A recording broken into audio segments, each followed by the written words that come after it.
ఇవే ఇవే జీవన తరంగాలు, ఇవే ఇవే జీవన తరంగాలు, జీవన తరంగాలు. ముందు వెనుక చూసుకోవాలంటే ఇప్పటినుంచే అబ్బాయిని చూస్ చేసుకుంటే మంచిదనిపించిందమ్మా. అయితే అబ్బాయి ఓకే అంటే పెళ్లి చేసుకుని అమెరికాకు వెళ్ళిపోతావా? వెళ్ళాలి కదమ్మా. చాలా దూరమే. ఇదే మన ఇంటి దగ్గరైతే ఆరోగ్యం బాలేకపోయినా మంచి చెడ్డకు మేమొచ్చి వెంటనే కలుస్తాం. నీకు కాస్త ధైర్యంగా ఉంటుంది. కానీ అంత దూరం అంటే ఎంత దూరమైనా మనసు ఉంటే మార్గం ఉంటుంది. అదే ఇంట్రెస్ట్ లేకుంటే పక్కింట్లో ఉన్నా చూడలేము, మాట్లాడుకోలేము. కాబట్టి అంత దూరం ఈ రోజుల్లో ఏం భారం కాదులేమ్మా. చాలా పెద్దదానివైపోయావనిపిస్తోంది నీ మాటలు వింటుంటే. చాలా సంతోషంగా ఉంది. అమ్మా, ప్రమోద్ గారితో మాట్లాడి అన్ని విషయాలు కనుక్కో. పెళ్ళంటే నాకు భయంగానే ఉంది. ఏదో నీతో అలా ధైర్యంగా మాట్లాడాను అంతే.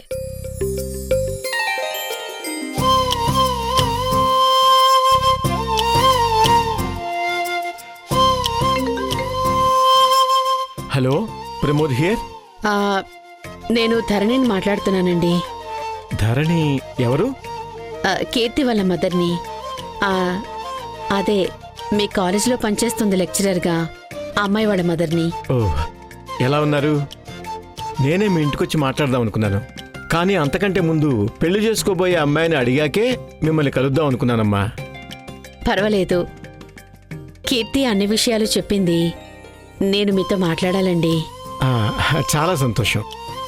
మీరొస్తే సంతోషం, లేక నన్నే రమ్మంటే ఇంకా సంతోషం.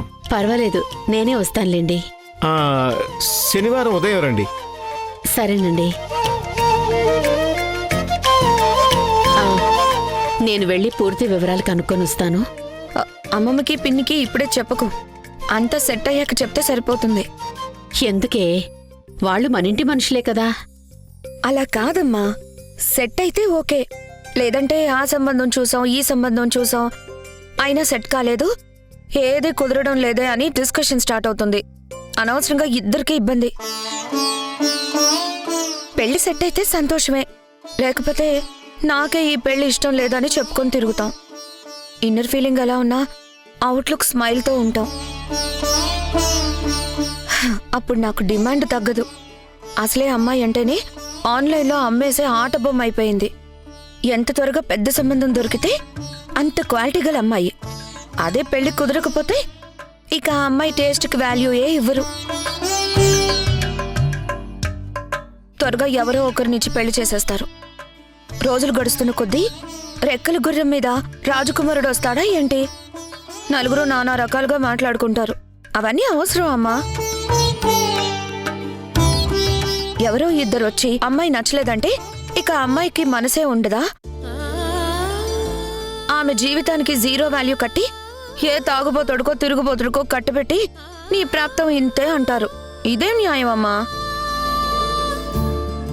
అందుకే నా పెళ్లి చూపుల విషయం ఇప్పుడే ఎవ్వరికీ చెప్పొద్దు.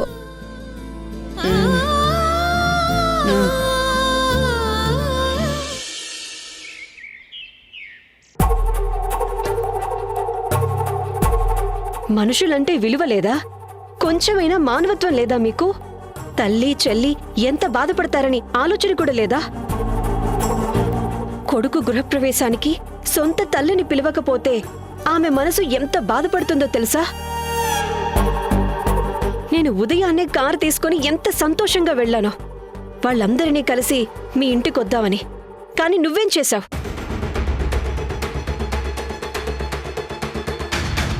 మమ్మల్ని తిట్టడానికే పిలిస్తే తిట్టేయండి. పెద్దవారు, మీ తిట్లే మాకు ఆశీర్వాదాలనుకొని వెళ్తాం. నేను నిన్ను అడగటం లేదు, వీణ్ణడుగుతున్నాను. ఆయన భయపడుతున్నారు. సరిగ్గా నోరు కూడా విప్పడం లేదు. అందుకే విషయం తెలియాలని నేను చెప్తానంటున్నాను. ఏంటో చెప్పు, వింటాను. కూర్చోవచ్చా?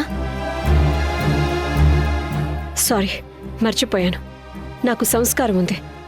అసలే ఒట్టి మనిషి కూడా కాదు కదా. కూర్చో. థ్యాంక్స్. మాకు కూడా కోపం వచ్చింది. నీకెందుకు కోపం వస్తుంది? మీరు గృహప్రవేశానికి రానందుకు. సరిగ్గా పిలవాలి కదా. ఎవరిని పిలవలేదు? ఎవ్వరినీ పిలవలేదు. మీకు ఫోన్ చేసి చెప్పారు. మీరే చెప్పారంట కదా, ఇంటికొచ్చి పిలవాల్సిన అవసరం లేదు, ఫోన్ చేశావు అదే సరిపోతుంది అన్నారంట. ఆ విషయం కాదు. ఓ, ఇక అత్తమ్మ కీర్తి గురించా?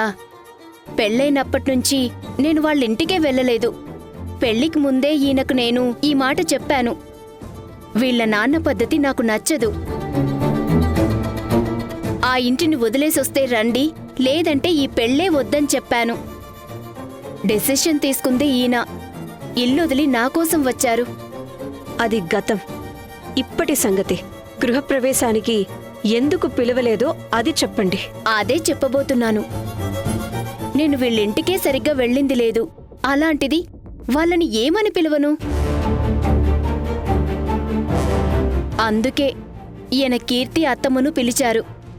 మరి మా అమ్మనెందుకు పిలవలేదు? వంట మనిషనా?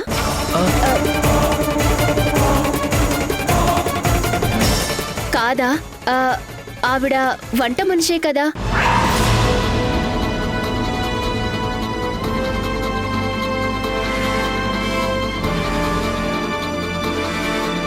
అలా అనడానికి నీకు నోరెలా వచ్చింది? ఆ వంట పని చేసే వీళ్ళను చదివించింది. ఇప్పుడు వీడు చేస్తున్న ఉద్యోగం, అనుభవిస్తున్న జీవితం ఆవిడ కష్టానికి ఫలితం. నేనేం కాదనడం లేదు కదా. కాదనలేరు. ఇంటిపై అప్పిప్పించేటప్పుడు అక్క కాదు అంటే అమ్మమ్మ ముందుకొచ్చి ఇంటి పత్రాలు ఇప్పించింది. ఇలాంటి అవసరాలకు పనికొస్తుంది కాబట్టి కాదనలేరు. కానీ మీ ఇంటి గృహప్రవేశానికి పిలవాలంటే మాత్రం మీకంత కాని మనిషి అయిపోయింది, వంట మనిషి అయిపోయింది కదా. ఇదేనా కృతజ్ఞత చూపించే పద్ధతి? మీరు తప్పుగా అర్థం చేసుకున్నారు. ఆయన చెప్పింది గృహప్రవేశానికి రావద్దని కాదు, పిలిస్తే నాన్నమ్మ ఇబ్బంది పడుతుందని ఆలోచించారు. దేనికి? నాన్నమ్మని గృహప్రవేశానికి పిలవాలన్న ఆశ మాక్కూడా ఉంటుంది. కానీ నాన్నమ్మ అందరిళ్ళకి వంటలు చేయడానికి వెళ్తుంది. ఫంక్షన్కి తెలిసిన వాళ్ళందరూ వస్తారు. వాళ్ళక్కడ మీరు వంట మనిషి శాంతమ్మ గారు కదా అని అంటే మనవడి ఇంట్లో నాన్నమ్మ వంట మనిషి అని గుర్తుపడితే తనకు ఇబ్బంది, చూసే మాకు ఇబ్బంది. ఇలా అందరూ బాధపడకూడదనే పిలవలేకపోయాం. కాని వీడు అమ్మమ్మ వంట మనిషి అని అక్కడికి రావద్దని చెప్పాడంట. ఏమండి, మీరలా అన్నారా? లేదు, నేను అలా అనలేదు. మరెలా చెప్పావురా? అమ్మతో నేనున్న పరిస్థితి ఎక్స్ప్లెయిన్ చేశాను. గృహప్రవేశం జరుగుతున్న వేళ ఎవరి హడావిడిలో వాళ్ళు ఉంటాం. ఆ టైంలో వచ్చిన వాళ్ళు ఎవరైనా ఏదైనా మాట అన్నారనుకో అమ్మమ్మకు మనసు నొచ్చుకుంటుంది. కాబట్టే అమ్మమ్మకు అలాంటి పరిస్థితి రాకూడదని అమ్మకు చెప్పాను. ఓహో, మరైతే వచ్చిన వాళ్ళు అవమానించటానికి ముందే నువ్వే ఫంక్షన్కి పిలవకుండా అవమానించావన్నమాట. మీరలా చెప్పారా? లేదు. ఏంట్రా లేదు? ఆయన మీకు సింపుల్గా అర్థం కావాలని అలా చెప్పుండొచ్చు. అవును పాపం, మాట వరుసకి పిలిచినా నా మనవడు అని ఎక్కడ పరిగెత్తుకుంటూ వస్తుందేమోనని మనసు ముక్కలైపోయేలా చెప్పుంటాడు. కాని ఆ మాటలన్నీ విన్న అక్క అమ్మకి ఎలా చెప్పాలో అర్థం కాక సరిగ్గా చెప్పుండదు. మిస్కమ్యూనికేట్ అయ్యుండొచ్చు కదా. అవును, ధరణి మిస్కమ్యూనికేట్ చేసుంటుంది. తనకి మీలా మనసు విరిగిపోయేలా మాట్లాడడం తెలీదు కదా. అందుకే అమ్మకి మనం ఫంక్షన్కి వెళ్ళటం లేదని చెప్పిందే కాని నువ్వు ముతక చీరలు కట్టుకుని ఒళ్లంతా వంటలు చేసే నూనె కంపుతో ఆ ఇంట్లోకి రావద్దన్న మాట చెప్పలేకపోయింది. పాపమమ్మ, వాడు పిలవకపోతే ఏంటి, నా ఇంటి ఫంక్షన్కి నేనెందుకు వెళ్ళకూడదు అని కొత్త చీరతో రెడీ అయింది. నా మనవరాలు ఒట్టి మనిషి కూడా కాదు, తనపై భారం పడకూడదు, నేనే వెళ్ళి అన్నీ చూసుకుంటా, వాడితో పంతాలేంటే చిన్న పిల్లోడు, నేను లేకపోతే ఎలా ఉంది.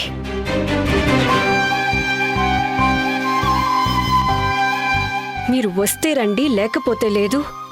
వాడికి మనమందరం ఉన్నావని ఫంక్షన్కి వచ్చిన వాళ్ళకి తెలియకపోతే నలుగురు ఏమనుకుంటారు, వాడికి ఎంత చిన్నతనంగా ఉంటుంది అని నీకోసం ఆలోచించింది. అది కాదు నువ్వు మాట్లాడక. అప్పుడు చెప్పింది, నీ మనవడు చిన్నవాడు కాదు, చాలా పెద్దవాడైపోయాడు, ఇప్పుడు కొత్తిల్లు కట్టాడు కదా, కొత్త కొత్త చుట్టాలు, పెద్ద పెద్ద పరిచయాలు, అందులోకి మనం వెళ్తే దిష్టి బొమ్మలాగా చూస్తారే అమ్మా అందక్క.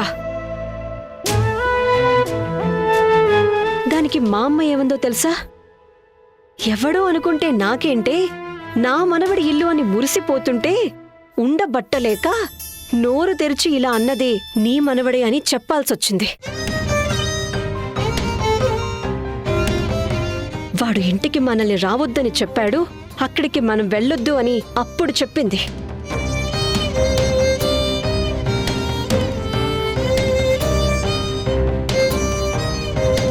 మీకు మీరే ఇలా ఊహించుకుంటే ఎలా? మేమందులో సగం కూడా అనలేదు. ఇంకా ఏవనాలి మరి? ఓహో, ఇల్లు సగంలోనే ఆగిపోయిందంటే ఇంటిపైన అప్పిప్పిచ్చిన అక్క వాళ్ళని పూర్తిగా తీసి పారేయాలి అంటారా? అంతేనా?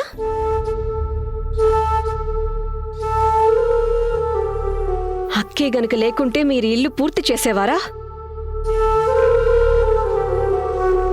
అలాంటి అక్కని మీరు గృహప్రవేశానికి కూడా రాకుండా చేశారు. మిమ్మల్ని చూస్తుంటే ఏ వనాలో కూడా అర్థం కావడం లేదు.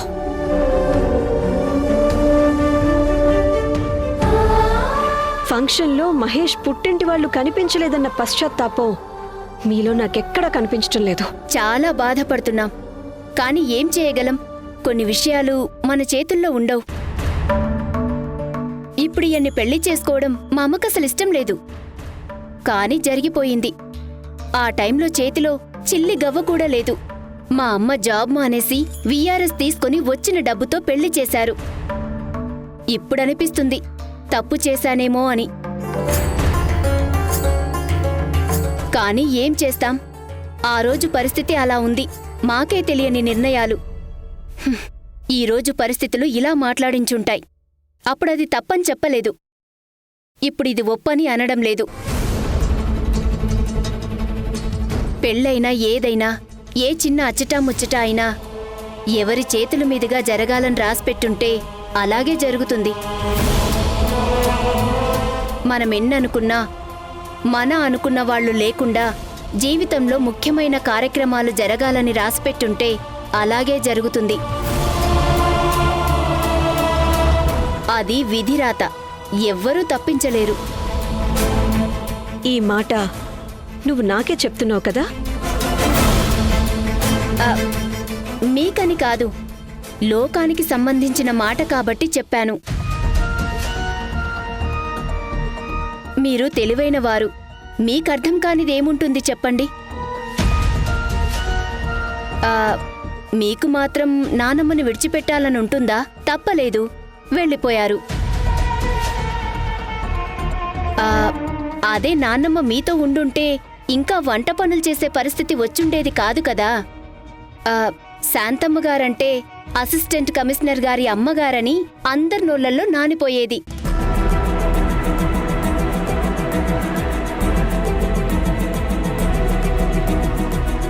అప్పుడు మేము పిలిచామా లేదా అనే ప్రశ్నే వచ్చేది కాదు. ఏం చదువుకున్నావు? బిఏ సగంలో ఆపేశాను. అది కంప్లీట్ చేస్తే మాటలతో సరిహద్దుల్లో జరిగే యుద్ధాలనే ఆపేదానివి. వద్దంటే పిలిచి కయ్యం పెట్టుకునేదానివనుకో. చాలా ఇంటెలిజెంట్గా ఉన్నావు. మా మహేష్ అమాయకుడు కాబట్టి ఈ మాత్రం తెలివైన అమ్మాయి జతగా ఉండటంలో తప్పేమీ లేదు.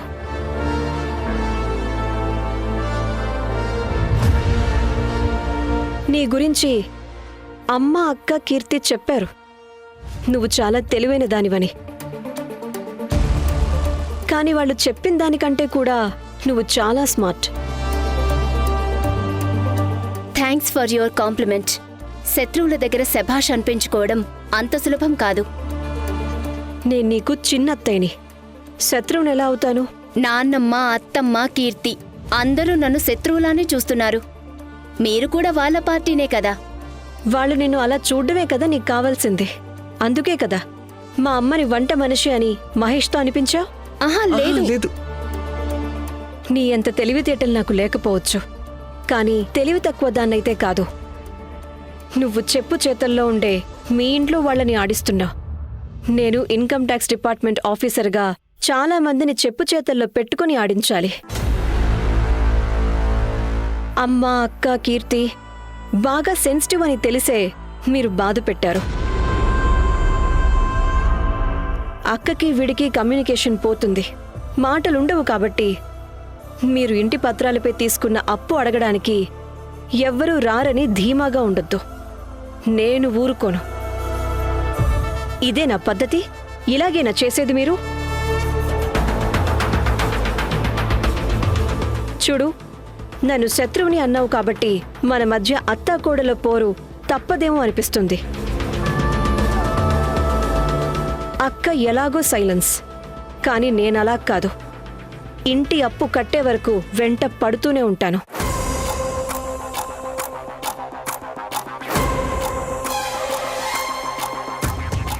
నన్ను ఎనిమిగా అనుకొని నాతో పెట్టుకొని బ్రతకటం అంత ఈజీ కాదు.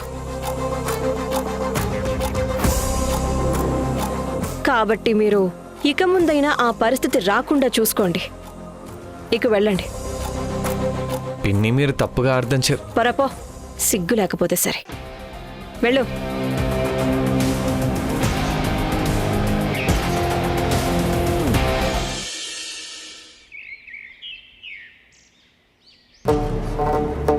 డెబ్బై ఏళ్ల కింద మా తాత అవ్వ కట్టుబట్టలతో ఇక్కడికొచ్చారు. మా నాన్నని భుజాల మీద ఎత్తుకుని వచ్చినప్పుడు నిలువ నీడలేదు. ఏదైనా పని దొరికితేనే ఆ పూటకి భోజనం, లేకపోతే లేదు. మా తాత ఓ వైపు కష్టపడుతున్నాడు. ఆ టైంలో మా నాన్న ఎదిగి చేతికొస్తున్నాడు. అప్పుడు మేస్త్రి పని నుంచి చిన్న చిన్న ఇళ్ళు కట్టే కాంట్రాక్టులు వచ్చాయి. అలా చేస్తూ చేస్తూ గవర్నమెంట్ కాంట్రాక్టు చేసే స్థాయికి ఎదిగారు. ఆ టైంకి దేవుడు బాగా కరుణించాడు. మా నాన్న, మా తాత తీసుకున్న స్థలాలకు బాగా డిమాండ్ పెరిగింది. ఆస్తులు పెరిగాయి. అది కూడా నా తప్పంటే ఎలా? అలా అనకూడదండి, తప్పు. అంటున్నారయ్యా. నేను వేసే వరకు ఈ సిటీలో డబుల్ రోడ్డుకు దిక్కేలేదు. జిల్లాలో ఏ మూలకు వెళ్ళి చూసినా నేనేసిన రోడ్లే కనిపిస్తాయి. థియేటర్, షాపింగ్ కాంప్లెక్సు, గుడి, బడి, ఫంక్షన్ హాల్ అన్నీ నేనే కట్టించాను. నా వల్లే ఈ జిల్లా డెవలప్ అవుతుంది. అదే వాస్తవం. ఇన్ని చేసిన నేను వాళ్లకు రోగమో నొప్పో వస్తే తట్టుకోగలనా? లేదు. అందుకే నర్సింగ్ హోమ్ స్టార్ట్ చేశాను. దాని కట్టడం ఆపేస్తే ఎలా?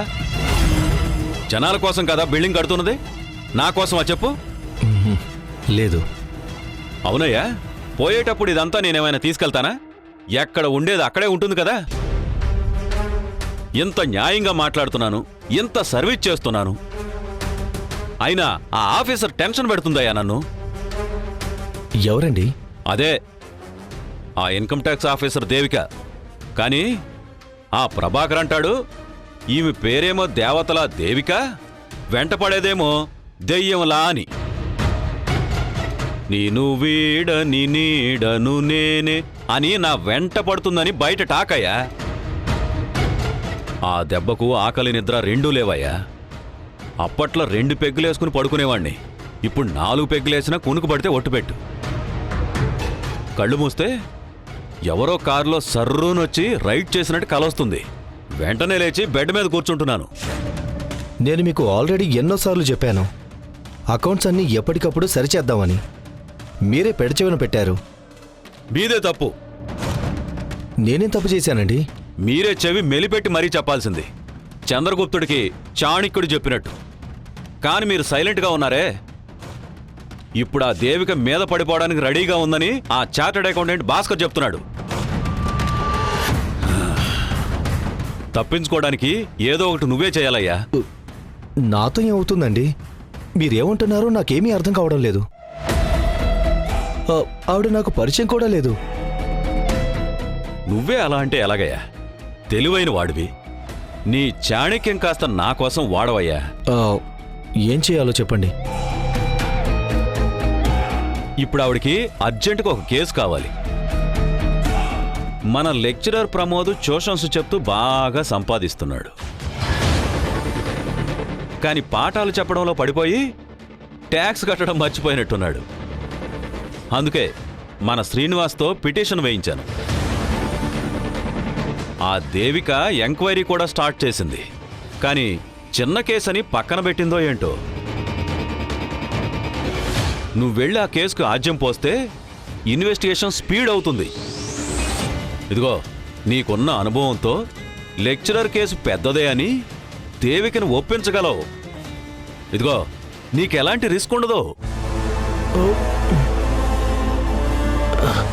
అది కానీ ఇంకేం ఆలోచించకయ్యా. నీకేం కావాలో చెప్పు, నేను చూసుకుంటాను.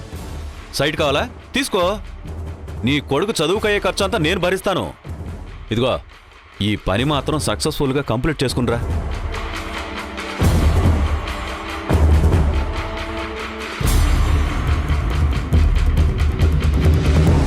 అదే అదే, ఇక ఆ పని మీద ఉండు నువ్వు. అది